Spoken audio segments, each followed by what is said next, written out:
Ever notice that little voice inside your head? Whether you realize it or not, it's there, mixing your conscious thoughts with your personal beliefs and biases, creating a constant inner dialogue. This internal chatter profoundly impacts our emotions, actions, and overall well-being. It's called self-talk. Self-talk can significantly impact our feelings, actions, and overall well-being. So, what exactly is it, and how does it shape our daily lives? Let's explore this together. What is self-talk? Self-talk refers to the narration inside your head, sometimes called inner speech. It differs from mental imagery or recalling facts and figures. Specifically, psychologists define self-talk as verbalized thoughts directed toward yourself or some facet of your life. That includes personal conversations like "I need to work on my free throw," but it also contains reflections you have throughout the day, like "the gym is crowded tonight,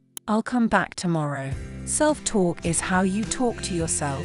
It can be a mix of conscious thoughts and subconscious beliefs, leading to a continuous internal conversation. This inner voice can be incredibly influential. It can motivate and support us, boosting our confidence and helping us achieve our goals. Interestingly, while most adult self-talk tends to be silent, speaking to yourself out loud also falls into this category. In fact, psychologists believe our first experiences with self-talk are mostly vocal. Children often speak to themselves out loud as they play. In the 1930s, Russian psychologist Lev Vygotsky hypothesized that this kind of speech was actually key to development. By repeating conversations they've had with adults, children practice managing their behaviors and emotions on their own. Then, as they grow older, this outward self-talk tends to become internalized, morphing into a private inner dialogue. Internal self-talk. As they grow older, this outward self-talk tends to become internalized, morphing into a private inner dialogue. We know this internal self-talk is important and can help you plan, work through difficult situations, and even motivate you throughout the day. However, studying self-talk can be difficult. It relies on study subjects clearly tracking a behavior that's spontaneous and often done without conscious control. Benefits of self-talk. One thing we know for sure, however, is that what you say in these conversations can have real impacts on your attitude and performance. Engaging in self-talk that's instructional or motivational has been shown to increase focus, boost self-esteem, and help tackle everyday tasks. For example, one study of collegiate tennis players found that incorporating instructional self-talk into practice increased their concentration and accuracy. And just as chatting to a friend can help decrease stress, speaking directly to yourself may also help you regulate your emotions. Now, let's shift gears to another type of self-talk, which is distance self-talk. Distance self-talk is when you talk to yourself as if in conversation with another person. So, rather than "I'm going to crush this exam," you might think, "Caleb, you are prepared for this test." One study found that this kind of self-talk was especially beneficial for reducing stress when engaging in anxiety-inducing tasks, such as meeting new people or public speaking. On the flip side, it can also be negative and undermining, making us doubt ourselves and our abilities. Negative self-talk. Negative self-talk is when your inner voice turns into a harsh critic. It's pessimistic, focusing on the bad, and eroding your confidence. This kind of self-talk can make you feel defeated before you even start. Phrases like "I'm never going to be able to do this," "I'm no good at this," or "I've tried everything, nothing works" are common examples. This negative self-talk often doesn't reflect reality and can lead to rumination, where intrusive negative thoughts repeat over and over. Understanding the above is critical to recognizing how self-talk can affect our mental health. The way we talk to ourselves can have a profound effect on our mental health and relationships with others. If your inner dialogue is mostly negative, you'll feel bad most of the time. This can create a downward spiral, making it hard to recover when you're down. Negative self-talk is commonly associated with conditions like depression and anxiety, where the constant negative chatter becomes overwhelming and hard to break free from.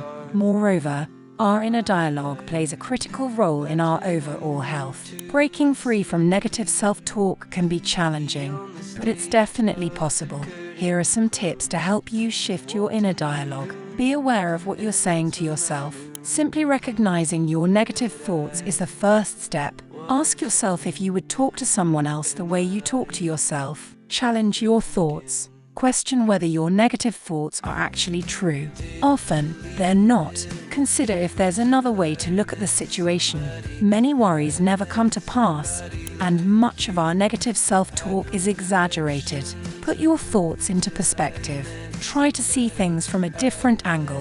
Think about how another person might view the situation. Writing down your thoughts or saying them out loud can also help. Ask yourself if this will matter in a few years. Stop the thought. Use a thought-stopping technique. You can visualize stopping the thought or use a physical ritual to interrupt it. Replace the thought with a neutral or positive one. Ask yourself what a more helpful thought might be. Over time, this practice can help replace negative thoughts with more positive ones. Changing your self-talk habits takes time. Remember, these negative thoughts have been part of you for a long time. It can take up to 3 months to form new habits, but with practice, it becomes easier. Tips to improve positive self-talk. Practice thinking good things about yourself. It's as simple as seeing the glass half full instead of half empty. Identify your strengths and accept compliments. Focus on what you do well and allow yourself to feel good about your achievements. Surround yourself with positive, optimistic people who reinforce this mindset. Turn negative talk into neutral or positive self-talk. Whenever you catch yourself thinking negatively, make a conscious effort to reframe those thoughts in a more positive light. Cognitive behavioral therapy, CBT. Did you know there's a field of psychological treatment called cognitive behavioral therapy, or CBT, which is partially focused on regulating the tone of self-talk? Cognitive behavioral therapists often teach strategies to identify cycles of negative thoughts and replace them with neutral or more compassionate reflections. Over time, these tools can improve one's mental health, so the next time you find yourself chatting with yourself, remember to be kind. That inner voice is a partner you'll be talking to for many years to come. Thanks for tuning in. If you found this video helpful, please like, comment, and subscribe to Ultimate Buddha for more content on mental well-being. Take care, and remember to speak kindly to yourself. See you next time.